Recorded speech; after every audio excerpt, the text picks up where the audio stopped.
Esse audiobook foi criado para reprodução exclusiva nas redes sociais do canal Simplesmente Freud no YouTube. Caso você esteja ouvindo esse áudio em outro canal, denuncie. Esse canal tem o objetivo de compartilhar a narração de toda a obra de Sigmund Freud com deficientes visuais e estudantes de psicanálise. Observação importante: devido à origem europeia de Sigmund Freud, a pronúncia de nomes, locais ou expressões pode estar errada quando pronunciadas em português. Apoie o canal Simplesmente Freud curtindo, compartilhando e comentando esse áudio. Obrigado, boa leitura. Compêndio da Psicanálise. Capítulo 7. Uma amostra de trabalho psicanalítico. Obtivemos um conhecimento geral do aparelho psíquico, das partes, órgãos, instâncias de que é composto, das forças que nele atuam, das funções de que suas partes estão encarregadas. As neuroses e psicoses são os estados em que as perturbações funcionais do aparelho alcançam expressão. Escolhemos as neuroses como nosso objeto de estudo, porque só elas parecem acessíveis aos métodos psicológicos de nossa intervenção. Enquanto nos esforçamos por influenciá-las, coletamos as observações que nos dão uma imagem de sua origem e da maneira como surgem. Antes de nossa exposição, queremos apresentar um de nossos principais resultados. As neuroses, ao contrário das doenças infecciosas, por exemplo, não têm causas patológicas específicas. Vão buscar agentes patogênicos no seu caso. Elas estão ligadas por transições fluídas à assim chamada norma, e, por outro lado, dificilmente há um estado reconhecido como normal, em que não se pudessem demonstrar indícios de traços neuróticos. Os neuróticos trazem consigo aproximadamente as mesmas disposições que as outras pessoas, vivenciam as mesmas coisas, não têm tarefas diferentes a resolver. Por que então a vida deles é tão pior, e tão mais difícil, e por que padecem de mais sensações desprazerosas, angústia e dores? Não precisamos ficar devendo a resposta a essa pergunta. Cabe responsabilizar desarmonias quantitativas pela insuficiência e pelos sofrimentos dos neuróticos. A causa de todas as configurações da vida psíquica humana deve ser buscada, afinal, na ação recíproca de disposições constitucionais e vivências acidentais. Assim, certo impulso pode ser constitucionalmente muito forte, ou muito fraco, certa capacidade pode estar atrofiada, ou não desenvolvida suficientemente na vida. Por outro lado, as impressões e vivências exteriores podem fazer exigências de intensidade diferente a cada pessoa, e aquilo de que a constituição de uma ainda consegue dar conta, pode ser uma tarefa pesada demais para outra. Essas diferenças quantitativas determinarão a diferença do desfecho. Porém, logo diremos a nós mesmos que essa explicação não é satisfatória.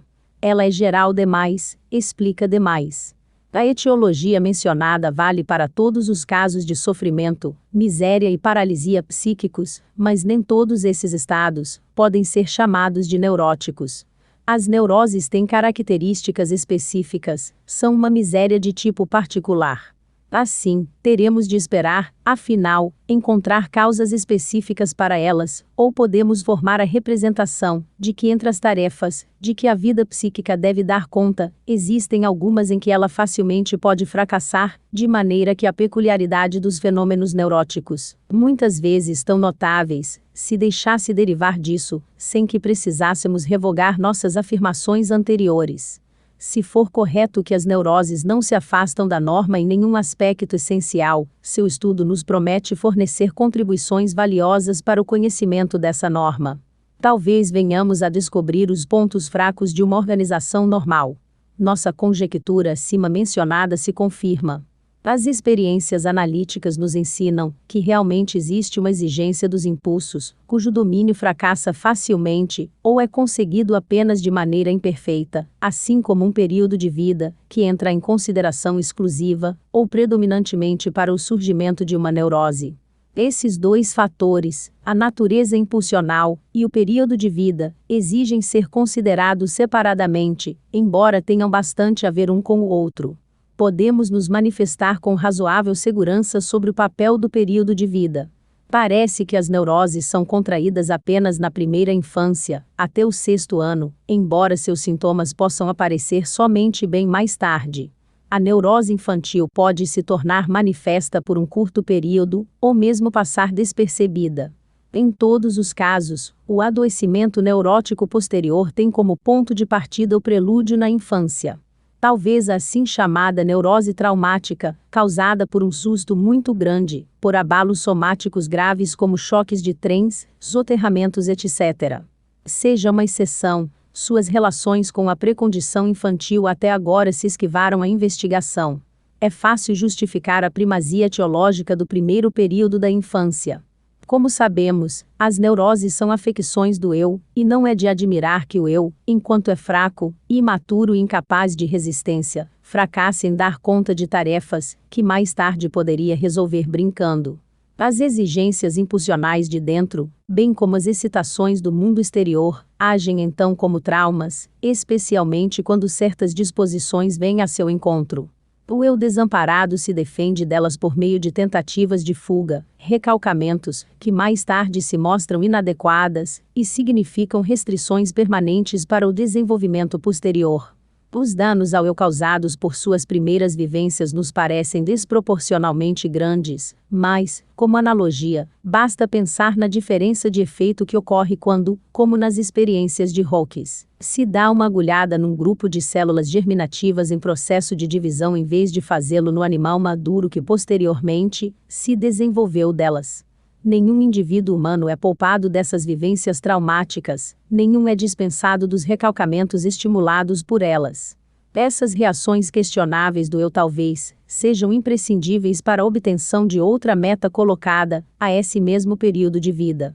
Em poucos anos, o pequeno primitivo deve ter se transformado num ser humano civilizado, deve ter feito um trecho imensamente longo do desenvolvimento cultural humano numa abreviação quase sinistra. Isso é possibilitado por uma disposição hereditária, mas quase nunca pode prescindir do auxílio da educação, da influência dos pais, que como precursora do supereu limita a atividade do eu por meio de proibições e castigos, e favorece ou força a execução de recalcamentos. Assim, não se pode esquecer de também incluir a influência cultural entre as condições da neurose. Para o bárbaro, reconhecemos, é fácil ser saudável. Para o homem aculturado, é uma tarefa difícil. Podemos achar compreensível anseio por um eu forte, e sem inibições. Como nos ensina a época atual, esse anseio é hostil à cultura no mais profundo sentido. E, visto que as exigências culturais são representadas pela educação na família, também temos de incluir na etiologia das neuroses essa característica biológica da espécie humana: o prolongado período de dependência infantil. No que diz respeito ao outro ponto, o fator impulsional específico, descobrimos aqui uma interessante dissonância entre teoria e experiência. Teoricamente, não há objeção alguma à hipótese de que qualquer exigência dos impulsos possa suscitar os mesmos recalcamentos com suas consequências, mas nossa observação nos mostra regularmente, até onde podemos julgar, que as excitações às quais cabe esse papel patogênico provém de impulsos parciais da vida sexual. Os sintomas neuróticos são inteiramente, diríamos, ou satisfações substitutivas de alguma aspiração sexual ou medidas para seu impedimento. Em geral, são compromissos entre ambas, tais como estes ocorrem entre opostos segundo as leis válidas para o inconsciente. Por enquanto a lacuna em nossa teoria não pode ser preenchida, a decisão é dificultada pelo fato de a maioria das aspirações da vida sexual não ser de natureza puramente erótica, mas ter resultado de ligas de impulsos eróticos e partes do impulso de destruição. Porém, não pode haver dúvida alguma de que os impulsos que se manifestam fisiologicamente, como sexualidade, representam um papel destacado e inesperadamente grande na causação das neuroses. Se esse papel é exclusivo, fica em aberto. Também é preciso considerar que nenhuma outra função experimentou uma rejeição tão enérgica e tão ampla no curso do desenvolvimento cultural quanto precisamente a sexual. A teoria terá de se contentar com algumas indicações que revelam um nexo mais profundo. Que o primeiro período da infância, durante o qual eu começa a se diferenciar a partir do isso, também é o período do primeiro florescimento sexual, ao qual o período de latência dá um fim. Que dificilmente é coincidência que essa significativa pré-história mais tarde sucumba à amnésia infantil. E, por fim, que modificações biológicas na vida sexual, como justamente o início em dois tempos da função, a perda do caráter de periodicidade na excitação sexual, e a mudança na relação entre a menstruação feminina e a excitação masculina, que essas inovações na sexualidade devem ter sido muito significativas para o desenvolvimento do animal até o ser humano. Fica reservado à ciência do futuro reunir numa nova compreensão os dados agora ainda isolados. Não é a psicologia, e sim a biologia que mostra uma lacuna aqui. Talvez não deixemos de ter razão ao dizer que o ponto fraco na organização do eu está em seu comportamento quanto à função sexual, como se a oposição biológica entre autoconservação e conservação da espécie tivesse encontrado aqui uma expressão psicológica. Se a experiência analítica nos convenceu da completa exatidão da afirmação muitas vezes ouvida, de que a criança é psicologicamente o pai do adulto, e de que as vivências de seus primeiros anos são de importância insuperável para toda a sua vida posterior, então terá um interesse especial para nós, se existir algo que se possa designar como a vivência central desse período da infância. Nossa atenção é atraída de início pelos efeitos de certas influências, que não atingem todas as crianças, embora ocorram com bastante frequência, como o abuso sexual de crianças por adultos, a sedução por outras crianças um pouco mais velhas, irmãos, e, de maneira bastante inesperada, seu abalo por participar como testemunhas auriculares e oculares dos processos sexuais entre adultos, os pais, na maioria das vezes num período em que não se atribui a elas interesse por tais impressões nem compreensão destas, tampouco a capacidade de recordá-las mais tarde. É fácil constatar em que medida a receptividade sexual da criança é despertada por tais vivências, e em que medida sua própria aspiração sexual é impelida para determinadas vias que ela não pode mais abandonar. Visto que tais impressões sucumbem, de imediato ou tão logo queiram voltar como lembranças, ao recalcamento, elas produzem a condição para a compulsão neurótica, que mais tarde tornará impossível eu dominar a função sexual, e que provavelmente o levará a se afastar dela de maneira permanente. Esta última reação terá uma neurose por consequência, se ela não surgir, desenvolver-se-ão múltiplas perversões, ou uma completa insubordinação dessa função tão imensuravelmente importante não apenas para a reprodução, mas também para a inteira configuração da vida. Por mais instrutivos que possam ser tais casos, nosso interesse se dirige em grau ainda mais elevado à influência de uma situação que todas as crianças estão destinadas a passar, e que se deriva necessariamente do fator dos cuidados prolongados que recebem, e de sua convivência com os pais. Refiro-me ao complexo de Édipo, chamado assim porque seu conteúdo essencial retorna na lenda grega do rei Édipo, cuja figuração por um grande dramaturgo felizmente nos foi conservada. O herói grego mata seu pai e toma sua mãe por mulher. Que faça isso sem saber, não reconhecendo os dois como seus pais, é um afastamento do estado de coisas analítico, que iremos compreender com facilidade, inclusive reconhecer como necessário. Temos de descrever o desenvolvimento do menino, e da menina, do homem e da mulher, separadamente aqui, pois agora a diferença entre os sexos ganha sua primeira expressão psicológica. O fato biológico da dualidade do sexo se eleva diante de nós como um grande enigma, um ponto extremo para nosso conhecimento que resiste a toda explicação por outra coisa.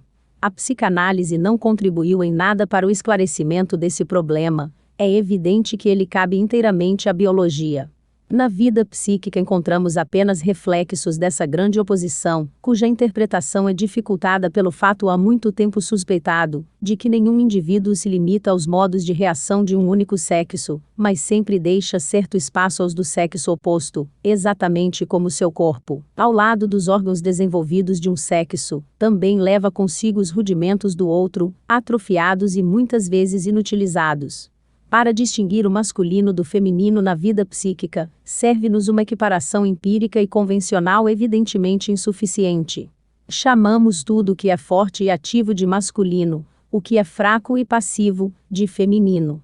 Esse fato da bissexualidade também psicológica sobrecarrega todas as nossas pesquisas, dificulta sua descrição. O primeiro objeto erótico da criança é o peito materno que a alimenta, O amor surge apoiado na necessidade de nutrição satisfeita. De início, o peito certamente não é distinguido do próprio corpo, quando tem de ser separado dele, deslocado para fora, pois a criança sente a sua falta com tanta frequência, ele leva consigo, na condição de objeto, uma parte do investimento libidinal originalmente narcísico. Esse primeiro objeto se completa mais tarde na pessoa da mãe, que não apenas alimenta, mas também cuida e produz muitas outras sensações corporais na criança, tanto prazerosas quanto desprazerosas. Com os cuidados corporais, ela se torna a primeira sedutora da criança. Nessas duas relações se enraiza a importância da mãe, importância única, incomparável, estabelecida imutavelmente para toda a vida, como primeiro e mais forte objeto amoroso, como modelo de todas as relações amorosas posteriores, para ambos os sexos. E nisto o fundamento filogenético tem de tal maneira, o predomínio sobre a vivência pessoal acidental que não faz diferença, se a criança realmente sugou o peito ou foi alimentada com a mamadeira, e nunca pôde gozar a ternura dos cuidados maternos. Nos dois casos, seu desenvolvimento segue os mesmos caminhos, talvez no segundo o anseio posterior cresça tanto mais. E, por mais tempo que a criança tenha sido alimentada no peito materno, sempre levará consigo após o desmame, a convicção de que a amamentação foi muito breve e muito escassa. Essa introdução não é supérflua, ela pode aguçar nossa compreensão para a intensidade do complexo de Édipo. Quando o menino, a partir dos 2 até os 3 anos, entrou na fase fálica de seu desenvolvimento libidinal, recebe sensações prazerosas de seu membro sexual, e aprendeu a obtê-las à vontade por meio de estimulação manual, ele se torna amante da mãe. Deseja possuí-la fisicamente nas formas, que adivinhou por suas observações e pressentimentos da vida sexual, busca seduzi-la mostrando-lhe seu membro viril, de cuja posse se orgulha. Numa palavra, sua masculinidade precocemente despertada, busca substituir o pai junto a ela, pai que, aliás, até então foi seu invejado modelo devido à força física, que percebe nele e à autoridade, com que o encontra revestido. Agora o pai é o rival que está em seu caminho, e que ele gostaria de afastar. Se durante uma ausência do pai lhe foi permitido partilhar a cama da mãe, da qual é banido após o retorno dele, a satisfação com o desaparecimento do pai, e a desilusão com seu reaparecimento, significam para ele vivências profundas. Esse é o conteúdo do complexo de Édipo, que a lenda grega traduziu do mundo fantasístico da criança para uma realidade presumível. Em nossas circunstâncias culturais, tal complexo geralmente tem um fim assustador. A mãe entendeu muito bem que a excitação sexual do menino diz respeito à sua pessoa.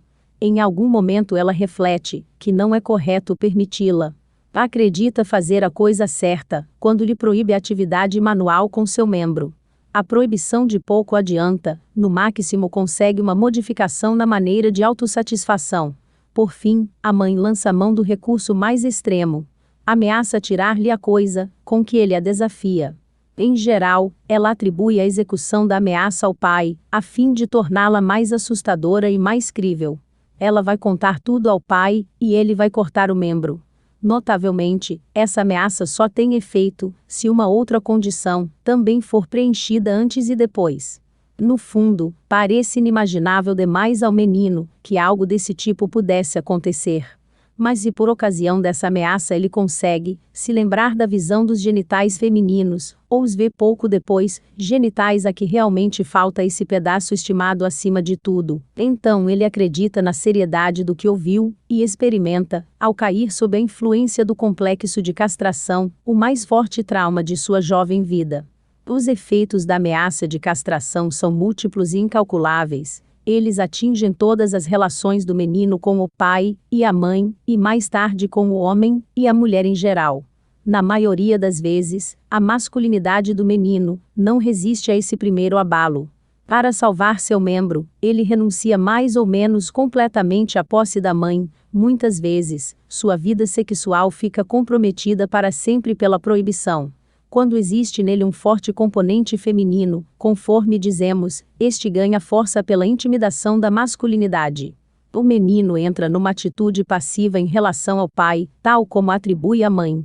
É verdade que ele renunciou à masturbação em consequência da ameaça, mas não à atividade da fantasia que a acompanha.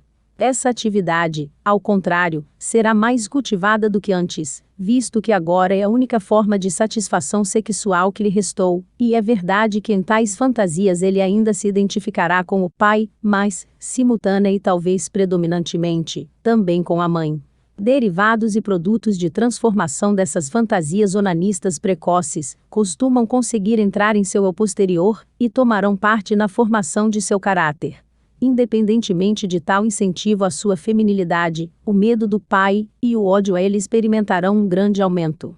A masculinidade do menino, como que se retrai a uma atitude de desafio ao pai, atitude que dominará compulsoriamente seu comportamento posterior na sociedade humana.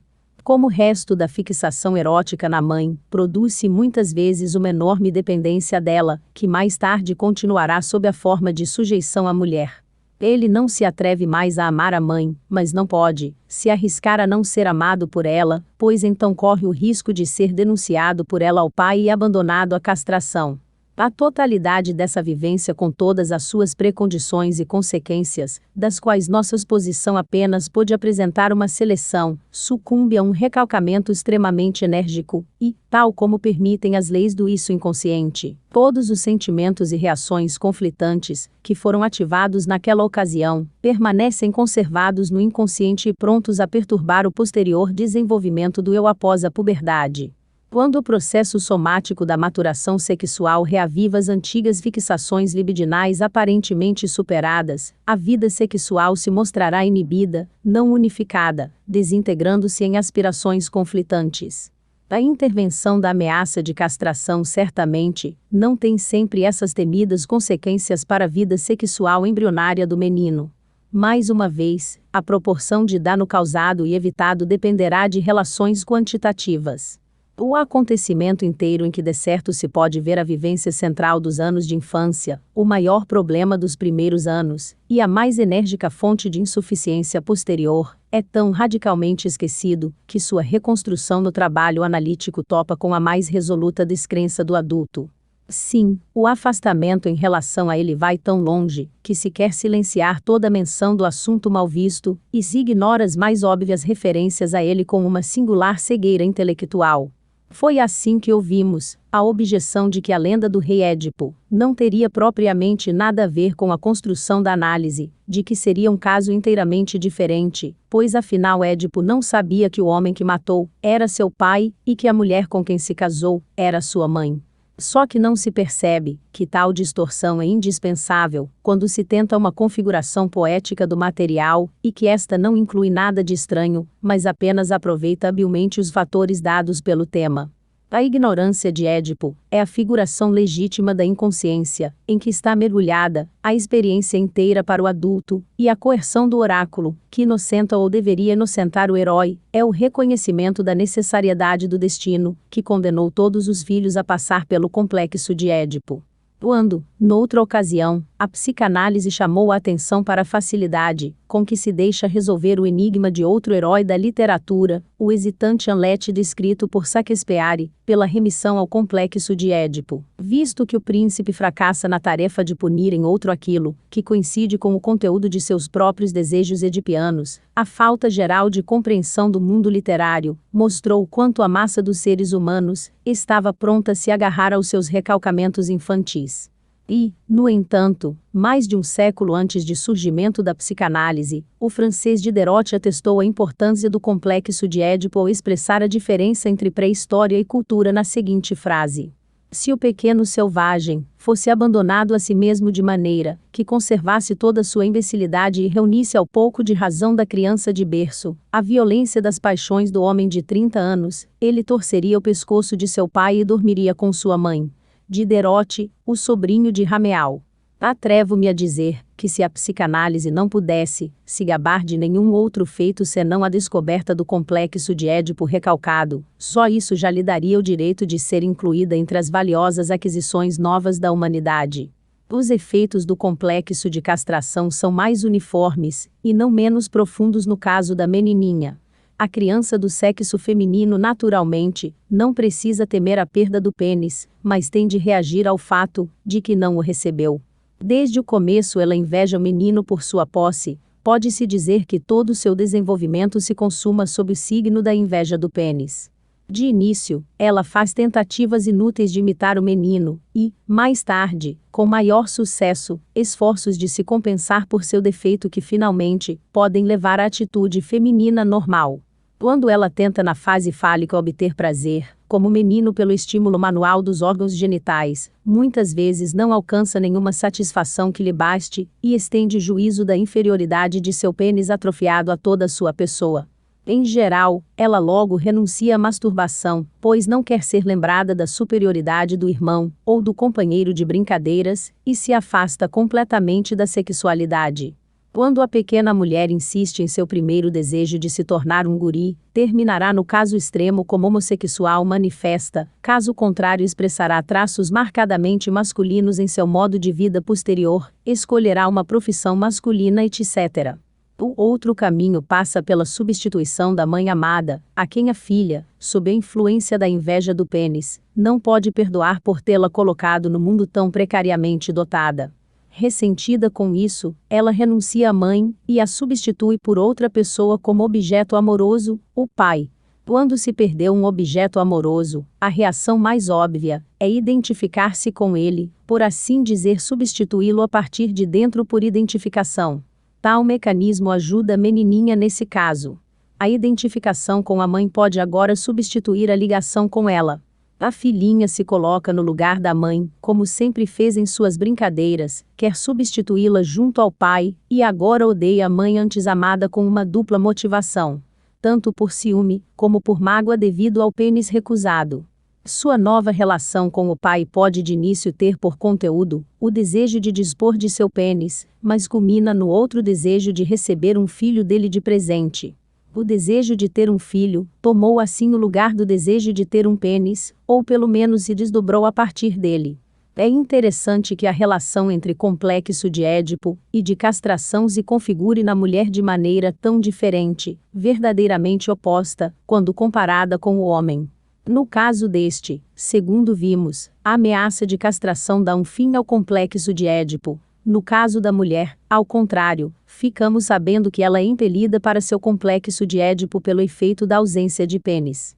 Permanecer em sua atitude de piana feminina, sugeriu-se para ela o nome de complexo de Electra, traz poucos danos à mulher. Ela irá então escolher seu marido de acordo com as qualidades paternas, e estará disposta a reconhecer a autoridade dele. Sua ânsia propriamente insaciável pela posse de um pênis pode se satisfazer, se ela conseguir complementar o amor pelo órgão com o amor pelo portador dele, tal como aconteceu no passado por ocasião do avanço do peito materno à pessoa da mãe. Quando se pergunta à experiência do analista quais são as formações psíquicas de seus pacientes que menos se mostraram acessíveis à influência, a resposta será: na mulher, o desejo de ter um pênis; no homem, a atitude feminina em relação ao próprio sexo, que afinal tem como pressuposto a perda do pênis. Esse audiobook foi criado para reprodução exclusiva nas redes sociais do canal Simplesmente Freud no YouTube. Caso você esteja ouvindo esse áudio em outro canal, denuncie.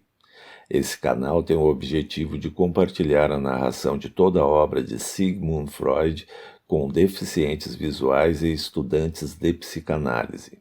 Apoie o canal Simplesmente Freud curtindo, compartilhando e comentando esse áudio.